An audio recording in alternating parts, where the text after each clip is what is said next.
ஓம் ஸ்ரீ குருப்பியோ நமக. நம்மளுடைய லைஃப் ப்ரொடக்ஷன்ஸ் சேனலில் தொடர்ந்து நிறைய தாந்திரிக பரிகாரங்களை பற்றி பதிவிட்டுட்டே இருக்கோம். நீங்கள் நம்ம சேனலை இப்போ தான் பார்க்குறீங்க அப்படின்னா உடனடியாக சப்ஸ்கிரைப் பண்ணிக்கோங்க.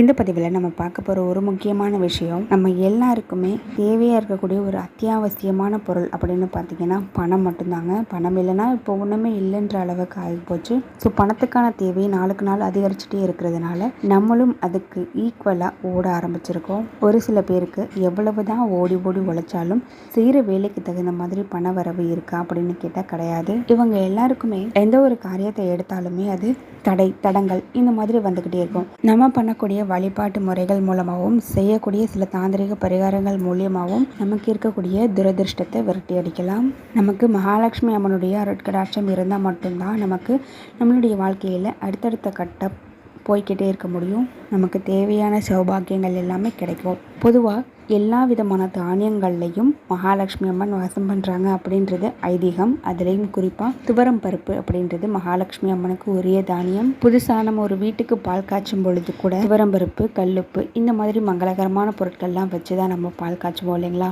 அந்த அளவுக்கு முக்கியத்துவம் வாய்ந்த ஒரு பொருள் தான் துவரம் பருப்பு. நீங்கள் சமையலுக்கு பயன்படுத்தக்கூடிய துவரம் பருப்பு டப்பா தனியாக வச்சுக்கோங்க. ஒரு சின்ன டப்பாவில் கொஞ்சமாக துவரம் பருப்பை எடுத்து ஸ்டோர் பண்ணிக்கோங்க. அதில் சில்லறை நாணயங்கள் கொஞ்சமாக போட்டு வச்சு ஒரே ஒரு துண்டு சுக்கு இதையும் போட்டு வச்சு தனியாக ஸ்டோர் பண்ணி மூடி வச்சுக்கோங்க. இதை சமையலுக்கு பயன்படுத்த வேண்டாம். இந்த டப்பாவை நீங்கள் பூஜை அறையில் கூட தாராளமாக வைக்கலாம். இதை பண்ணிவிட்டு நீங்கள் வழிபாடு தினம் பூஜை இதெல்லாம் பண்ணிகிட்டே வரும் பொழுது உங்களுக்கு இருக்கக்கூடிய தடைகள், தடங்கல்கள், துரதிருஷ்டம் இது எல்லாமே விலகி போய் ஒரு நல்ல அதிர்ஷ்டகரமான வாழ்க்கை கிடைக்கும். வராத பணம் திரும்ப வரும். நீங்கள் நினைக்கக்கூடிய அத்தனை காரியமுமே உங்களுக்கு கைமேல கூடி வரும். ஒரு நிரந்தரமான பண வரவு உங்களுக்கு இருந்துக்கிட்டே இருக்கும். ஹரஹர சங்கர, ஜெய ஜெய சங்கர.